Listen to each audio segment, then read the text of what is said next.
বন্ধুরা, চুলে কি খুব তাড়াতাড়ি শাইন নিয়ে আসতে চান?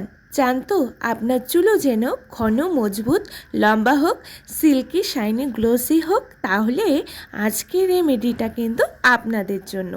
নমস্কার বন্ধুরা, আমার চ্যানেল সম্প্রীতি লাইফস্টাইলে সকলকে স্বাগত জানাই। আজকে অনেকের রিকোয়েস্টে শেয়ার করছি হেয়ার মাস্কের রেমেডি, যেটি আপনাদের চুলকে সিল্কি, স্মুথ, স্ট্রং করবে। হ্যাঁ বন্ধুরা, ঠিক শুনেছেন, মাত্র একবার এটি ইউজ করে দেখুন, দেখবেন হেয়ারে কতটা চেঞ্জ দেখতে পাচ্ছেন। আমার কথা শুনে নয়, অন্তত একবার ইউজ করুন, দেখবেন আপনার চুল পড়ার সমস্যা, ড্রাইনেস, ডালনেস, ফ্রিজিনেস এবং আগা ফাটার সমস্যাও দূর করবে আজকের এই মাস্কটি, এবং চুলে এনে দেবে একদম ন্যাচারাল শাইনি হেয়ার। চলুন দেরি না করে দেখে নিই প্রসেসটা কী কী লাগবে এটি তৈরি করতে।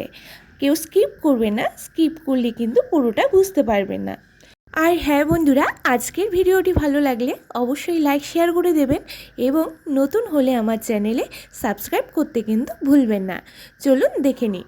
প্রথমেই লাগবে পেঁয়াজের খোসা। আমি এখানে লাল পেঁয়াজের খোসা নিয়েছি, এটাকে ধুয়ে নেব। ধুয়ে নেওয়ার পর আমি এখানে 1 কাপের মতো জল দিয়ে দিচ্ছি। জল দিয়ে তারপর এটাকে বসিয়ে দেব গ্যাসে। গ্যাসটা অন করে ফোটাবো যতক্ষণ না এটার জল ফুটে 1/2 কাপের মতন হয়ে যাচ্ছে।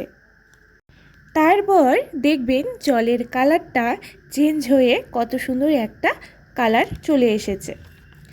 একদম লালচে কালার এলে নামিয়ে ঠান্ডা করে নেবেন।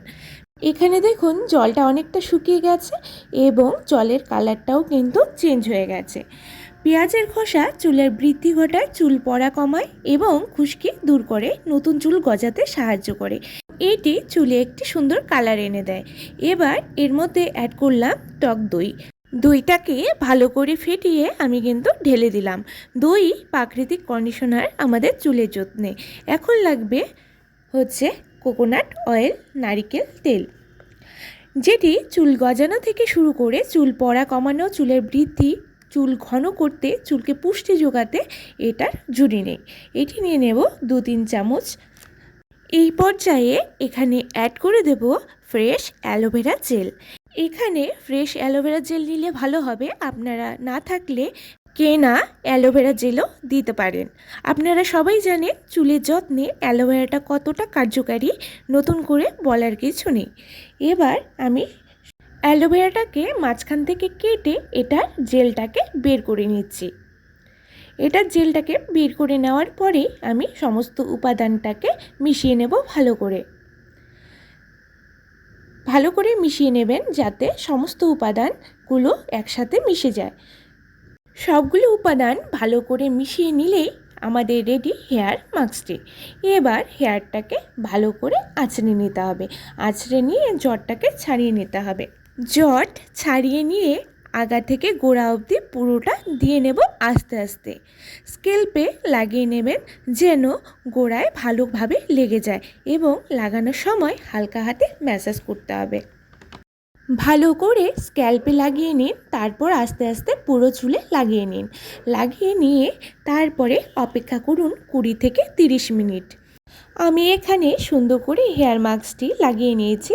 গোড়া থেকে আগা পর্যন্ত সমস্ত চুলে লাগিয়ে নেওয়ার পরে আমি অপেক্ষা করেছি 20 থেকে 30 মিনিট। এরপর হাতে জল দিয়ে ধুয়ে নিতে হবে। সেদিন কিন্তু সাথে সাথে শ্যাম্পু করা যাবে না, শ্যাম্পু করতে হবে পরের দিন। দেখতেই পাচ্ছেন পরের দিন চুলটা কেমন অয়েলি হয়ে আছে, সেরকমই থাকবে, অয়েলি থাকবে। তারপরে যে কোনো ভালো শ্যাম্পু দিয়ে আপনারা ধুয়ে নিন। পরের দিন শ্যাম্পু করার কারণ, এতে করে কি হয়, যে মাস্কটি আগের দিন অ্যাপ্লাই করা হয়েছে এটার যে ময়শ্চারাইজারটা থাকে সেটা সারা রাত মাথায় থাকলে এর কার্যকারিতা হয় অনেক বেশি।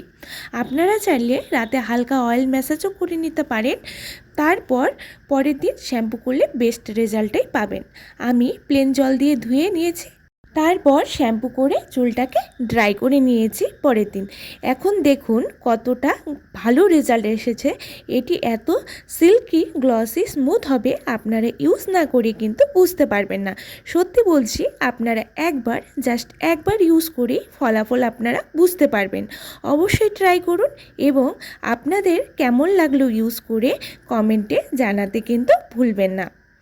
আজকের ভিডিওটি ভালো লাগলে অবশ্যই কিন্তু লাইক করতে হবে এবং আপনাদের বন্ধুদের মাঝেও এটাকে শেয়ার করে দিতে হবে, তাহলে সকলে দেখার সুযোগ পাবে। ভালো থাকবেন, সুস্থ থাকবেন। দেখা হচ্ছে নেক্সট কোনো রেমেডি নিয়ে। নমস্কার।